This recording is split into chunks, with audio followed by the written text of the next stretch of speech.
Bismillahirrahmanirrahim. Salam Pancasila. Assalamualaikum warahmatullahi wabarakatuh. Salam sejahtera untuk kita semua. Salam Om Swastiastu. Namo Buddhaya. Salam kebajikan. Alhamdulillahilladzi khalaqal insana fi ahsani taqwim. Asyhadu an la ilaha illallahul malikul haqqul mubin. Wa asyhadu anna Muhammadan abduhu wa rasuluhu arsalahu rahmatan lil alamin. Wa sallallahu wasallama ala sayyidina Muhammadin wa ala alihi wa ashabihi ajmain. Amma ba'du. Dewan Hakim yang kami muliakan, hadirin sebangsa dan setanah air yang kami banggakan. Identitas agama merupakan fenomena fundamental bagi masyarakat Indonesia dibandingkan ras, suku, dan spirit kebangsaan. Agama diyakini sangat memenuhi kebutuhan psikologis individu terkait identitas diri, harga diri, maupun aktualisasi diri. Demikianlah sekelumit kesimpulan pada Asian Association of Social Psychology di New Delhi, India. Konsekuensinya, sebagai penganut suatu agama di Indonesia, ia akan dihadapkan bukan hanya dengan umat seagama, melainkan dengan umat yang berbeda-beda agama. Dari segi keyakinan, apakah semua agama itu benar atau hanya agama yang dianutnya saja yang benar? Pertanyaan tersebut menjadi penting untuk direnungkan. Karena jika seorang individu memiliki keyakinan bahwa semua agama itu benar, ia akan dianggap berakidah samar-samar. Tetapi jika seorang individu memiliki kesimpulan bahwa hanya agama yang dianutnya saja yang benar, ia akan dianggap berakidah sangar. Dengan keyakinan seperti itu, agama selain yang dianutnya akan dibina ke jalan yang benar. Jika tidak mau, harus dibinasakan. Tetapi andai sikap dan perilaku seperti itu yang dikembangkan, wajah agama yang damai dan bersahabat akan berubah menjadi monster yang paling jahat, teroris yang paling sadis, radikal yang paling brutal. Bahkan tidak mustahil di negeri ini terjadinya konflik vertikal, diagonal, bahkan horizontal yang menyebabkan kecemburuan sosial dan eksternal. Betul? Lalu, bagaimana upaya mengantisipasi identitas ajaran dan perilaku umat beragama tidak menjadi perpecahan di tengah-tengah ideologi Pancasila di negeri tercinta ini? Sebagai jawabannya, Pancasila dan moderasi beragama dalam bingkai Bhinneka Tunggal Ika menjadi judul pidato yang akan kami bawakan pada kesempatan kali ini. Dengan landasan Al-Quran Surah Al-Baqarah ayat 143. A'udzu billahi minasyaitonir rajim. Bismillahirrahmanirrahim. Wa kadzalika ja'alnakum ummatan wasatan litakunu syuhada'a 'alan nasi wa yakuna rasulu 'alaikum syahida. Artinya, dan demikian pula kami telah menjadikan kamu umat Islam, umat pertengahan, agar kamu menjadi saksi atas perbuatan manusia dan agar Rasul Muhammad menjadi saksi atas perbuatan kamu. Hadirin yang berbahagia, asbabun nuzul ayat tadi masih relevan dengan ayat sebelumnya tentang pemindahan kiblat kaum muslimin dari Baitul Maqdis ke arah Ka'bah atau mustaqbalal qiblah.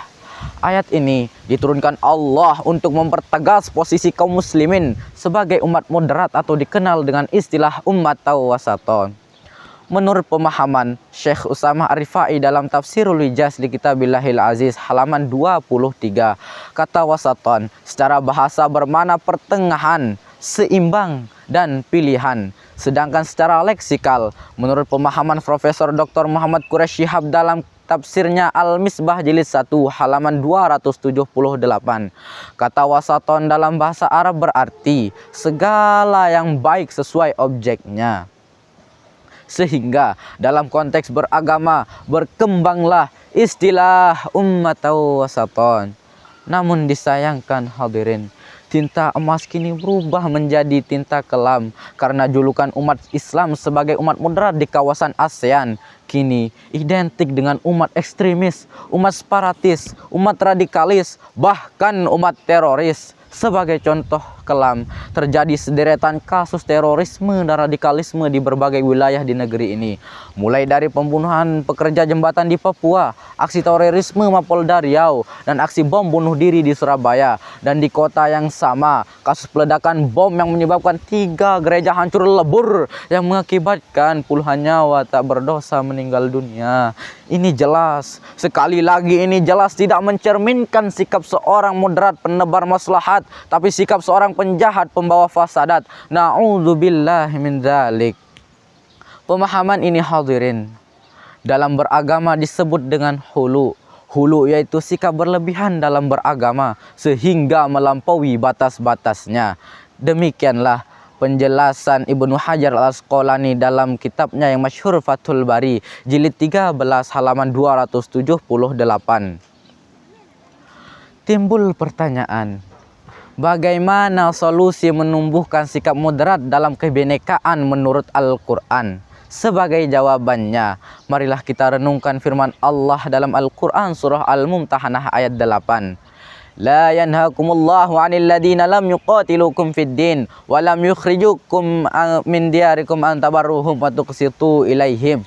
Innallaha yuhibbul muqsitin. Al-ayah.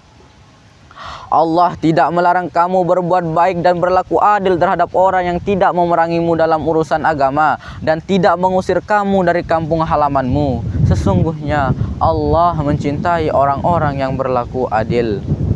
Hadirin yang berbahagia, dengan demikian dalam ideologi Pancasila dengan berbagai kebinekaan yang ada, termasuk beda agama dalam moderasi beragama, tidak dibenarkan menutup ruang ukhuwah hanya karena beda rumah ibadah, tidak dibenarkan menutup ruang kerjasama hanya karena beda agama, dan tidak dibenarkan menutup ruang persaudaraan hanya karena beda ras dan kesukuan. Setuju? Kini saatnya kita sebagai generasi Z, generasi penerus bangsa, menatap masa depan dengan mau bergandeng tangan. Kalau bukan sekarang, kapan lagi? Dan kalau bukan kita, siapa lagi?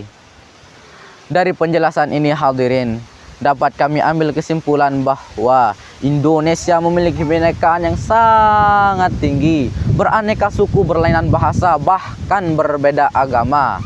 Jika saling berkomunikasi dan bertoleransi sebagai implementasi dalam beragama, segala perbedaan yang ada dapat menjadi modal utama membangun bangsa.